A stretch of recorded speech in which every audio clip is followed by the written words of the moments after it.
بسم اللہ الرحمن الرحیم وبہ نستعین وهو خیر معین وصلی اللہ علی محمد وآلہ الطیبین الطاہرین اللہم صلی علی محمد وآل محمد وعجل فرج آل محمد۔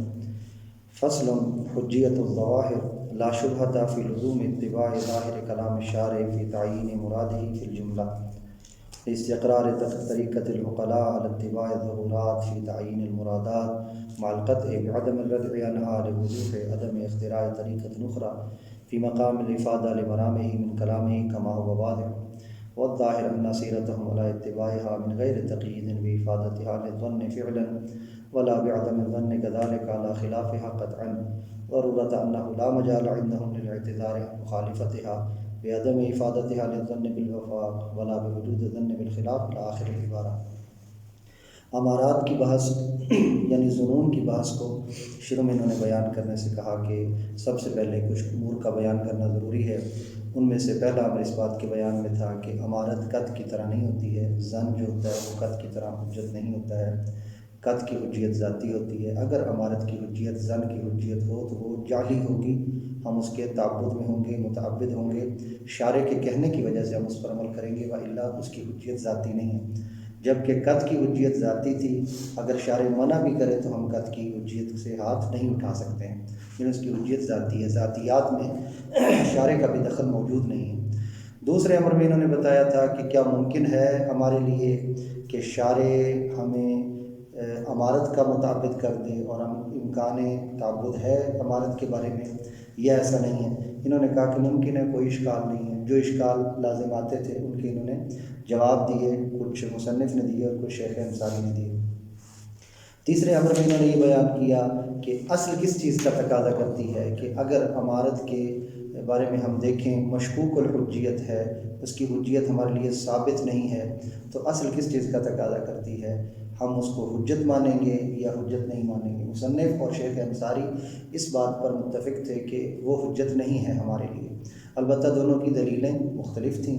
مصنف کے نزدیک جو چیز فعلاً حجت نہیں ہے اس کے بارے میں ہمیں قطع ہے کہ وہ حجت نہیں ہے، کیونکہ جس پر آثار حجیت مترتب ہوتے ہیں وہ حجیت والی شے ہوتی ہے کہ جس کی حجیت فعلی ہو، اور جو مشکوک الحجیت ہے اس کے بارے میں ہم اس کو حجت والی شے قرار نہیں دے سکتے اور اس کی اتباع نہیں کریں گے۔ شیخ انصاری نے دلیل دی تھی کہ چونکہ اس کو حجت ماننے سے ہم اس سے حاصل ہونے والے حکم کو خدا کی طرف نسبت دیں گے، اور جس کی حجیت کا علم نہیں ہے اس کی بات کو مان کر، اس حکم کو لے کر اس کو خدا کی طرف نسبت دینا، یہ خدا پر بہتان ہے اور خدا کی طرف جھوٹ کی نسبت دینا ہے، اور خدا کی طرف نسبت دینا جھوٹی، یہ صحیح نہیں ہے، لہذا مشکوک الحجیت کو حجت ماننا بھی صحیح نہیں ہے۔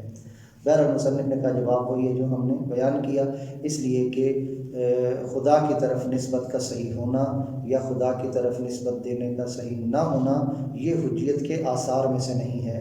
چیز حجت ہوتی ہے پھر بھی خدا کی طرف نسبت دینا صحیح نہیں ہوتا، اور چیز حجت نہیں ہوتی ہے اور پھر بھی ہم خدا کی طرف نسبت مثلا نہیں دے سکتے بسا اوقات، تو یہ معیار نہیں ہے، بلکہ حجیت کا معیار کیا ہے کہ اس پر جو اثر مرتب ہوتا ہے، یعنی منجز ہو اور معذر ہو۔ تو جواب وہی تھا جو مصنف نے کہا کہ ہم نے دیا۔ اس کے بعد آپ اصل امارات کی طرف آ رہے ہیں اور ان ظنون کی طرف آ رہے ہیں کہ جن کے تعبد کا ہم نے کہا کہ ممکن ہے کہ ہم ان کے متعبد ہو سکیں۔ ان میں سے سب سے پہلے ہیں ظواہر۔ ظواہر جیسا کہ معروف ہے کہ کلام جس حالت میں ہمارے سامنے موجود ہے اگر اس کے خلاف پر کوئی قرینہ موجود نہیں ہے تو ہم اسے کیا کہتے ہیں؟ یہ ظاہر کلام ہے۔ خلاف پر کوئی قرینہ موجود نہ ہو، الفاظ، کلام، جملے ہمارے سامنے جو آتے ہیں ہم کہتے ہیں یہ ظاہر ہے۔ ظہور اسی کو کہا جاتا ہے، ظہور جس میں خلاف کا احتمال جو ہے وہ موجود نہیں ہوتا ہے، ہم اسے کہتے ہیں کہ یہ ظاہر ہے۔ تو ظواہر، ظہور ظاہر کی جمع ہے۔